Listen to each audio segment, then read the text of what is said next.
The Democratic candidates taking to the stage Wednesday in this 9th Democratic debate, the gloves came off almost immediately. I'd like to talk about who we're running against. A billionaire who calls women fat broads and horse-faced lesbians. And no, I'm not talking about Donald Trump. I'm talking about Mayor Bloomberg. Mr. Mayor, are you willing to release all of those women from those non-disclosure agreements so we can hear their side of the story? Buttigieg really has a slogan that was thought up by his consultants to paper over a thin version of a plan that would leave millions of people unable to afford their health care. It's not a plan, it's a PowerPoint. And Amy's plan is even less. It's like a Post-it note, insert plan here. The Attorney General has been telling people close to the president, both inside the White House and outside the White House, that he is considering resigning if President Trump keeps tweeting about Justice Department criminal cases. Now, some people see this as maybe him just sort of posturing, right? Like trying to convince the president, please stop with these tweets. He clearly hasn't resigned yet. His spokesman tonight put out a statement that said he has no plans, I think were her exact words, to resign. But he has been telling people in President Trump's orbit that that's a thing he's considering. Roger Stone, the longtime friend and political operative of Donald Trump, has just been sentenced in federal court to 40 months in prison. Stone was found guilty last November on 7 felony counts, including lying to Congress, witness tampering, and obstructing investigations by the House and the FBI. President Trump, just moments ago in Las Vegas, dropped some strong hints that Stone might never see the inside of a jail cell. Roger has a very good chance of exoneration, in my opinion. The woman who was in charge of the jury is totally tainted. When you take a look, how can you have a person like this? She was a anti-Trump activist. Can you imagine this? There is no evidence she is an anti-Trump activist. The forewoman is a Democrat and had run for office before, but Stone's attorneys were well aware of this. They asked her if she would be capable of judging the case without bias. She said yes. They took no actions to remove her from the jury. The conclusion of multiple U.S. intelligence agencies that the Russian Federation is once again trying to interfere in our 2020 election, our presidential election, again to try to elect Donald Trump. And new twist, they plan on trying to interfere in the Democratic primary to achieve that aim as well. The president called in then Acting Director of National Intelligence Joseph Maguire to the Oval Office on Friday for a, quote, dressing down. And by this Wednesday, Maguire was out of a job, replaced by Ambassador to Germany Rick Grinnell, a staunch Trump loyalist.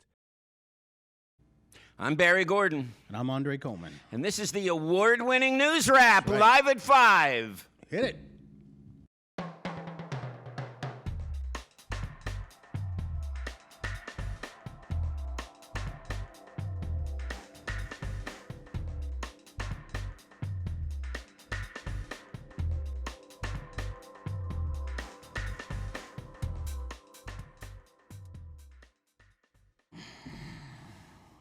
All right, so we won an award. Do we have the graphic? Let's see it.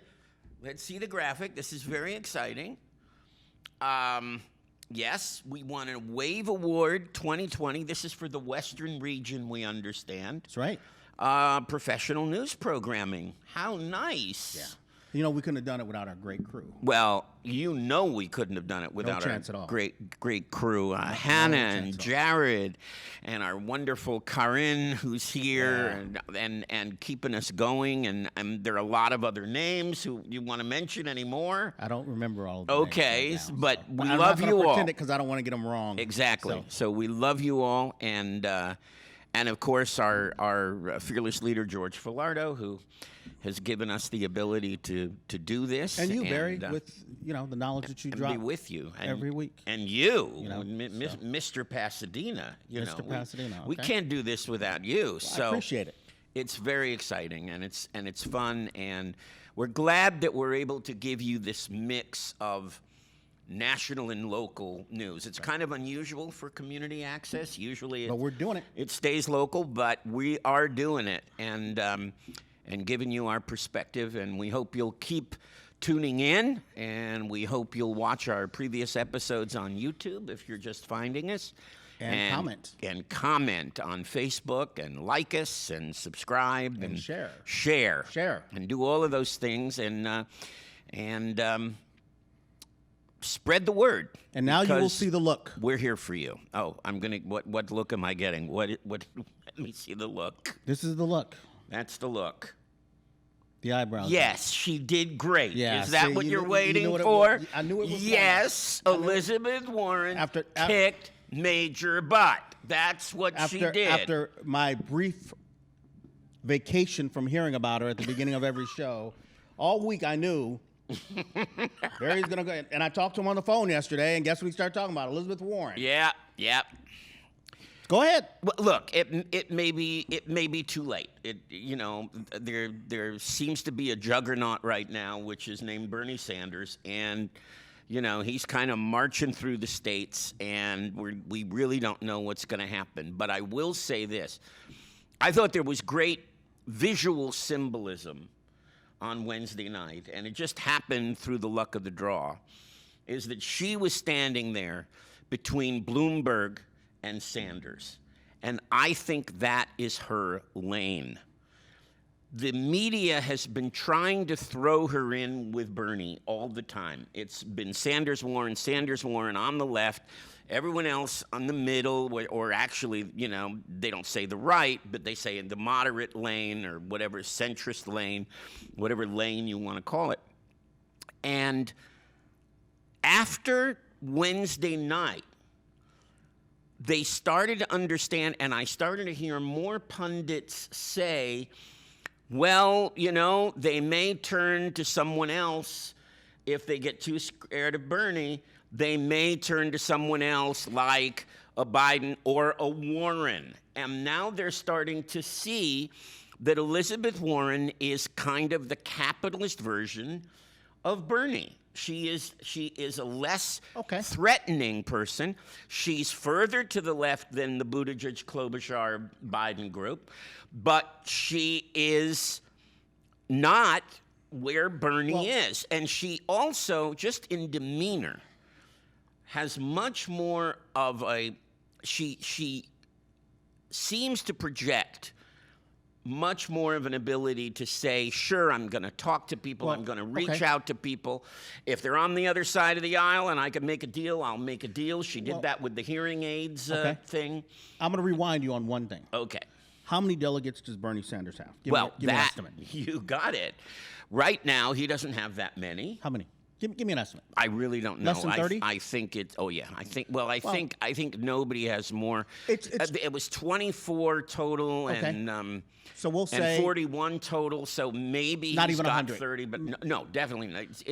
It's in the vicinity of 25. So I'm going to say this. I'm going to rewind you a little bit. Okay. I know what the polls say. I know what he's supposed to do. Right. But I know Hillary Clinton was supposed to do that twice. Yeah. Right. To Obama and to Sanders. Right.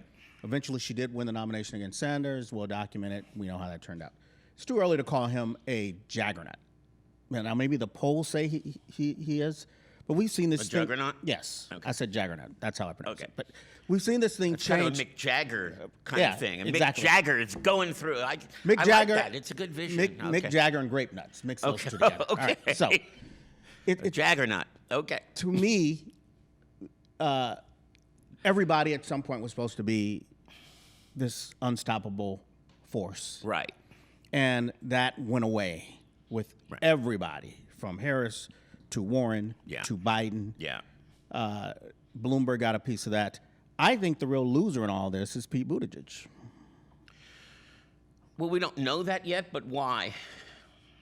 He was a sparkly, shiny thing. Mm-hmm. Iowa and New Hampshire.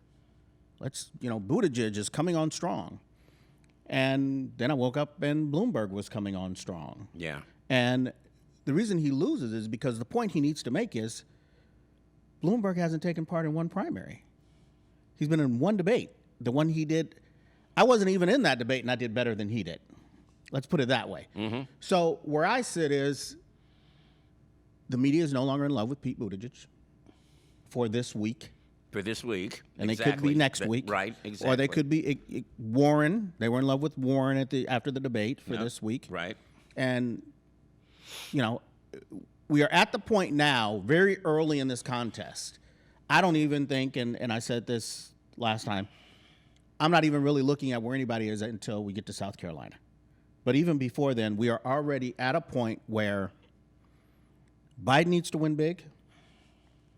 Buttigieg needs to win big. Klobuchar needs to win big. Warren needs to win big. And Bloomberg needs to win big. Yeah. And if Bernie does okay, or let's say 3 people finish near the top, Biden, Bernie, and take your pick. Right. Then Bernie could easily, by Super Tuesday, we could be at a point where everybody needs to win big on Super Tuesday, which is where we already are anyway. Well, that's exactly where we are. And if you go by the polls right now, it's going to be Bernie Sanders who's going to come out with the lion's share of those delegates, unless something dramatic changes in 11 days. I don't know if I see anything dramatically changing in 11 days. If Warren, right now, I think she's listed at 3rd, I think, in Nevada, or 4th. No, I think she's 3rd in Nevada in the polling. She can't stay there. She's got to capitalize on that debate and move at least into 2nd place. Well, we are at a point now where whoever is going to win the nomination, if you are these 5, 6 people, you have to pick up delegates in every state. That's right. But which means you've got to get 15% or over. So she needs to hover around 22 to guarantee that. So that if the polling is off a little, she still can land at 18. Or at least 20. Exactly. Yeah.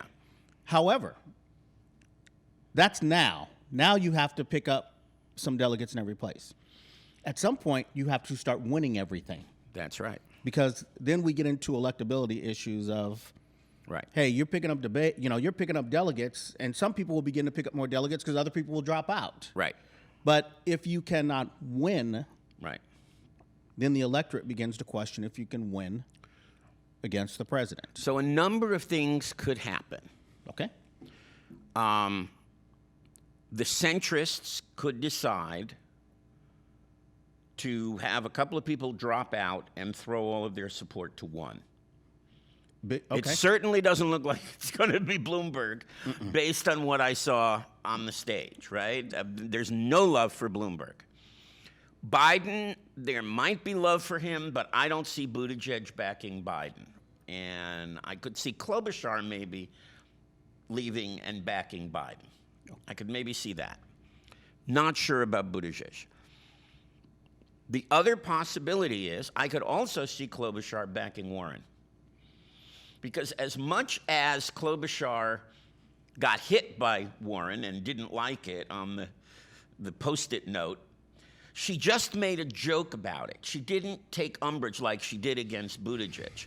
She made a little joke, and she's constantly saying, Elizabeth and I, and relating to each other. And then Warren defended Amy on the President of Mexico thing and said, let's not say that someone's not qualified if they have a lapse of memory and forgot a name. Well, with the ages we're looking at, everybody up there except for Buttigieg, I'd expect at some point it's going to have a lack of, a memory issue. Well, Amy's pretty young, but that's why I said except for her. Yeah. And Buttigieg, excuse me. But so it's not out of the question that Amy could support what will that Warren. Get her? It just starts to, that's another 5 points, 6 points, 7 points, maybe. We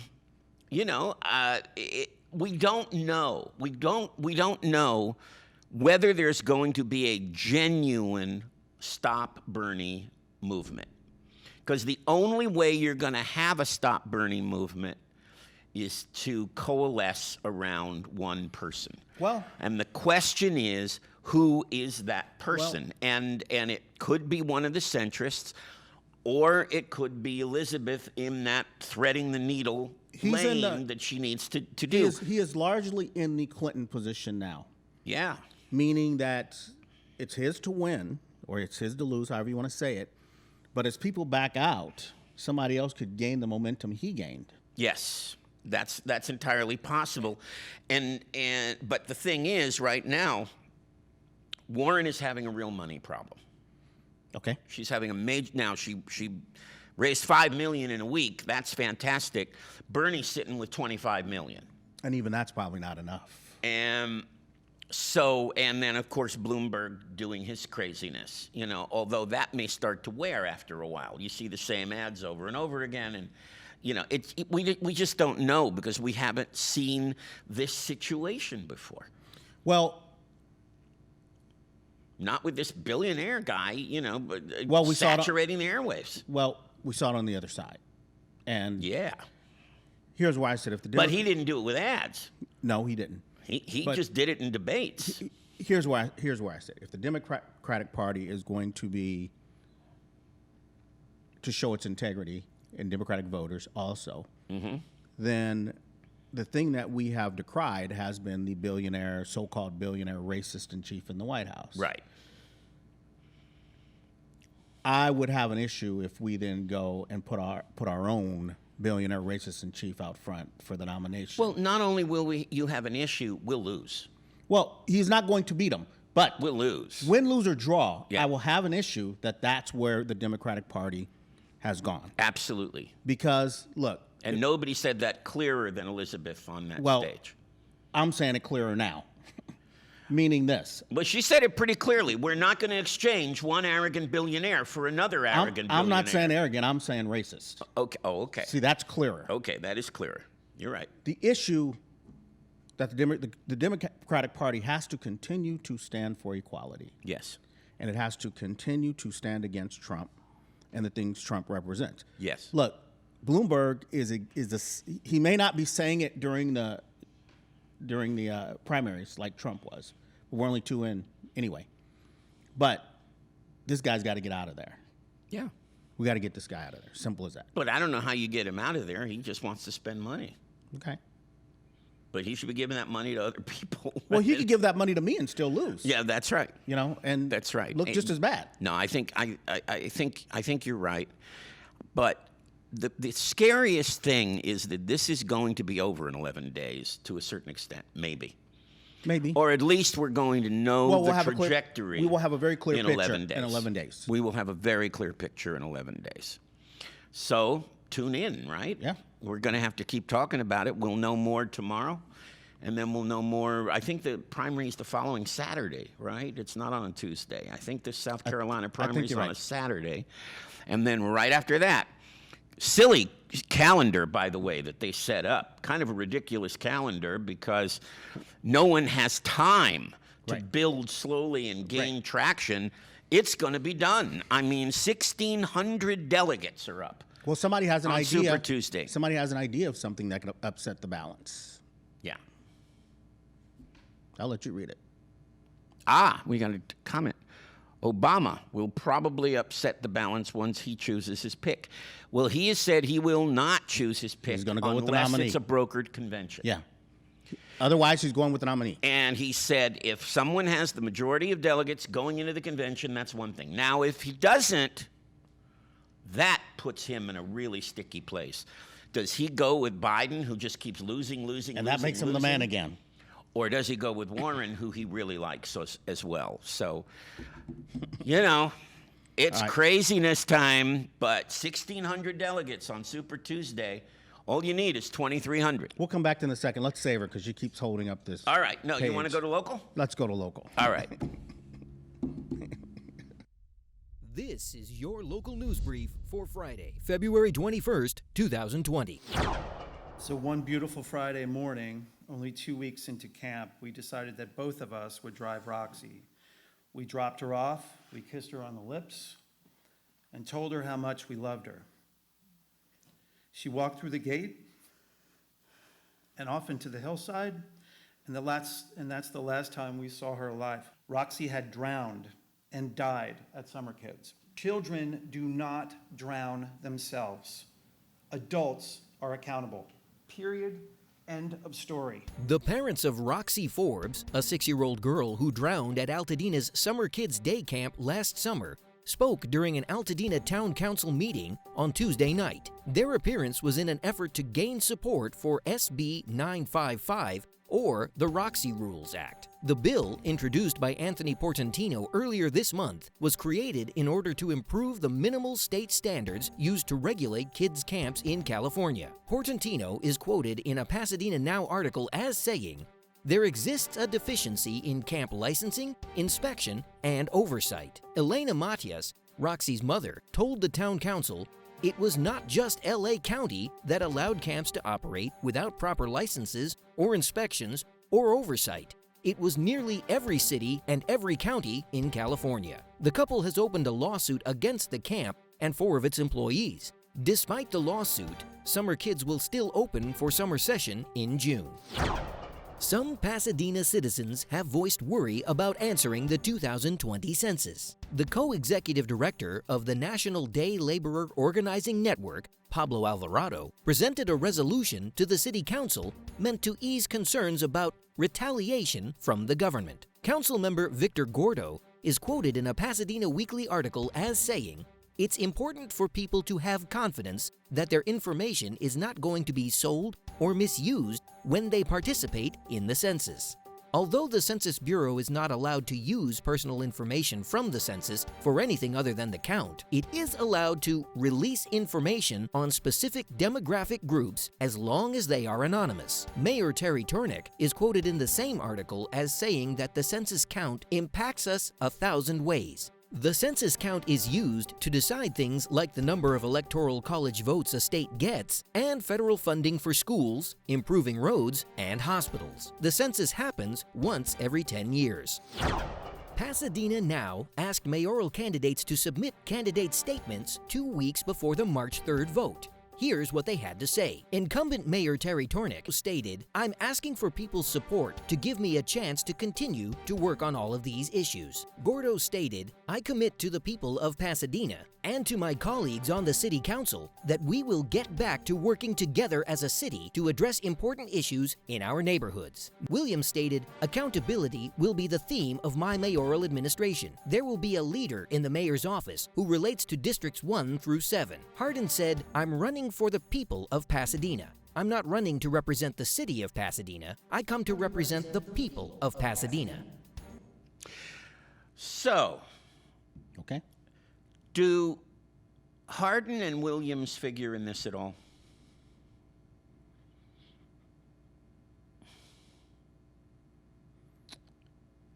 Can't call it. Can't call it. 2 weeks ago, I told you no. Can't call it. And I'll tell you why I can't call it. Every time, and let me get this out of the way, we are not endorsing anybody. Right. These are opinions. Well, I guess my question is, do you see it as a 2-person race? Ultimately, of course, it is. The question is, can Hardin and Williams account for the 7 to 10% needed to push it to a runoff? Uh-huh. That's what we're asking. Right, exactly. I'll tell you this about Hardin, where I'm really, really impressed. Every time I hear Jason Hardin speak, I hear conviction. Great. I never hear, well, he's kind of trying to please a crowd or he's come up with some policy point. I hear some honesty and some conviction. Based on what I see and read, other people seem to agree with that. That's usually worth votes. Mm-hmm. Okay, so can they push it to a runoff? Yeah, I'll say yes. I'll say yes. If not, it would be absolutely astounding. Now, But when you say that, though, you're not suggesting, I think, that either, and I'm just asking again, we're not talking about what we want to see happen. You're asking Let's if, make that really clear. You're asking if either. I'm asking as a journalist, or a pundit. So what I'm asking is, most likely, if there's a runoff, it's not going to involve Williams or Hardin. No. I don't see them figuring So in that's that what way. I mean. No. In other words, they're not in a position to either of them get to be mayor. Mm-hmm. I agree. The only thing they can do is be spoilers, right? Right. So no matter who our candidate is, it will be a great improvement over what we have in office now? Are we talking? Well, tell us what you really feel. Well, what are we talking about? The mayor's race, or are we talking about? I think the president. I think they're talking. Oh, well, that's a really good question. Yeah, that could be an old. Yeah. It could be an old comment that we missed. It could be an old comment that we missed. So let us know. Are you talking about the mayor's race, or are you talking about? I think this comes down to right now, and I know we're running out of time. I think this comes down to Victor Gordo and Mayor Terry Tornick. Yeah. And I think it's very, very close between the two of them right now. It feels that way. And that's how it feels. It feels that way. Yeah. And any excitement in the city council races at all, or probably not? I think 2 will be exciting.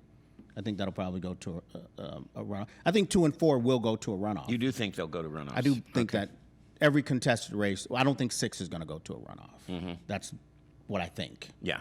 But the others, I think they will. So because there are 3 people in all of them. There are 4 people in 2. Yeah. And 4 people in 4. Actually, and 3 people in 6. And 3 people in 6. Yeah. All right, we're going to have our own fun Yep. in the city of Pasadena, and we're going to have it the same time that the nation is having their fun. That's going to be different. It will, and it'll be right. exciting. It will. It will. So we're not going to Studio B, huh? No Studio B. You got to do rehearsal, and I got to run off and take care of something. All right. Well, sorry, guys. Eric says, well, we know who said it, but we still don't know whether it's the presidential or the mayoral. Or the mayoral. Now, if you're talking about the presidential, I'm going to 100% agree with that. Yes. I'm not going to say the same thing. I'm not going to make any president. So right. I agree with that. Yeah.